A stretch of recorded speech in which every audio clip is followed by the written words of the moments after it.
Welcome all of you to my video. In this video we are going to see chapter 2 numbers and sequences exercise 2.5 14th sum. Priya earned rupees 15,000 in the first month. Thereafter her salary increased to rupees 1,500 per year. Her expenses are rupees 13,000 during the first month and her expenses increases by rupees 900 per year. How long will it take for her to save rupees 20,000 per month? So என்ன கேட்டிருக்காங்கன்னா பிரியா என்கிறவங்க 15,000 ரூபா வச்சு first month increase ஆகுது, salary கிடைக்குது அவங்களுக்கு. ஏன்ட்டுனாலே salary தான். So salary கிடைக்குது. தென் ஒவ்வொரு வருஷத்துக்கு நல்லா நோட் பண்ணிக்கோங்க, ஒவ்வொரு வருஷத்துக்கு ஒருக்கா 1,500 வச்சு இன்க்ரீஸ் ஆகுது. இப்போ ஹர் எக்ஸ்பென்சஸ் வந்து அதோடைய செலவுகள், அவளுடைய செலவுகள் ஒவ்வொரு மாதத்துக்கு ஃபஸ்ட்டு மந்த்துக்கு மட்டும் rupees 13,000 ஆகுது. தென் ஒவ்வொரு வருஷத்துக்கு 900 வச்சு அது இன்க்ரீஸ் ஆகுது. ஒவ்வொரு வருஷத்துக்கும் 900 வச்சு இன்க்ரீஸ் ஆகுது. அதாவது சொன்னது தெளிவாக புரிஞ்சிருக்காது, இருங்க பாருங்கள், நல்லா பாருங்கள். ஃபஸ்ட்டு மந்தில் 15,000 வந்து இன்க்ரீஸ் ஆகுது. ஃபஸ்ட்டு மந்தில் 15,000. தென் ஒவ்வொரு வருஷம் கரெக்டாக இந்த மாதத்தை அடுத்த வருஷம்னு பார்க்கும்போது 1,500 வச்சு இன்க்ரீஸ் ஆகுது. அவருடைய சேலரி வந்து இன்க்ரீஸ் ஆகுது 1,500. அப்போ செகண்ட் இயரில் வந்து 16,500 இருக்கும். அதோட எக்ஸ்பென்சஸ் வந்து 13,000. கரெக்டாக ஃபஸ்ட்டு மந்தில் 13,000 செலவாயிருது. பட் அது இயர் வச்சு ஒவ்வொரு இயருக்கும் 900 வச்சு தான் இன்க்ரீஸ் ஆகுது. ஒவ்வொரு இயருக்கும் கரெக்டாக செகண்ட் இயர் பார்க்கும்போது அவரோட எக்ஸ்பென்சஸ் வந்து 13,900 தான் இருக்கும். ஸோ இந்த மாதிரி இன்க்ரீஸ் ஆகுது. இப்போ 20,000 அவ்வளோ சேவிங்ஸுக்கு வரும்போது எவ்வளோன்னு சொல்லி கேட்டிருக்காங்க. ஸோ இங்கே பாருங்கள், நான் எழுதிய டேபிளில் மட்டும் பாருங்கள். First year every month. இப்போ ஒவ்வொரு month first year. So first year every month.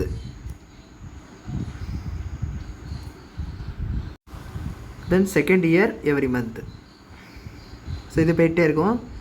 எவ்வளோ மந்த்துலாம் நம்மளுக்கு தெரியாது. ஸோ அதனால் nth இயர் எவ்வளோ வருஷம்னு நம்மளுக்கு தெரியாது, எவ்வளோ மந்த்துன்னு தெரியாது. ஸோ அதனால் nth இயர் எவரி மந்த்துன்னு வச்சுக்கலாம்.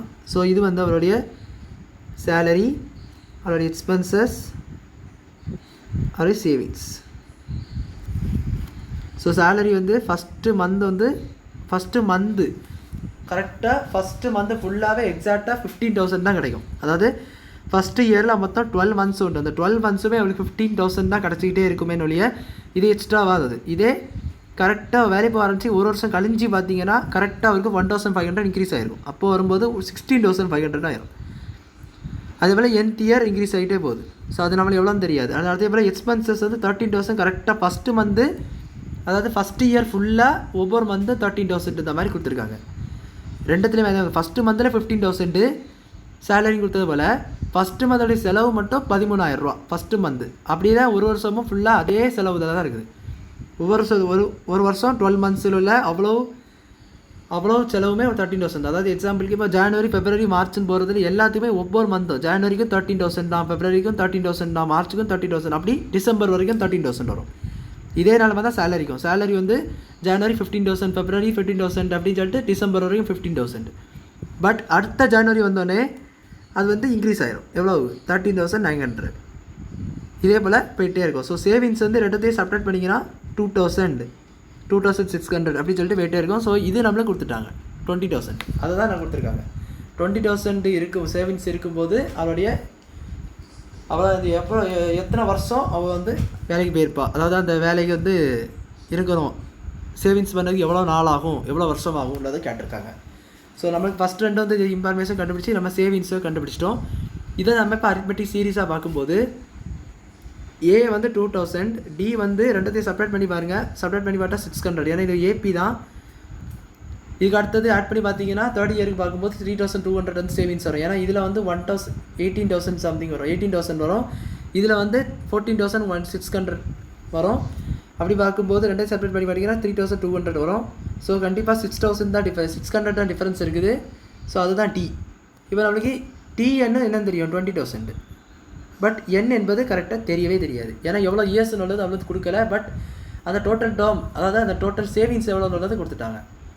அந்த டேர்ம் முன்னாடி வேல்யூ கொடுத்துட்டாங்க. நம்ம அந்த டேர்ம் என்னன்னு தெரியாது.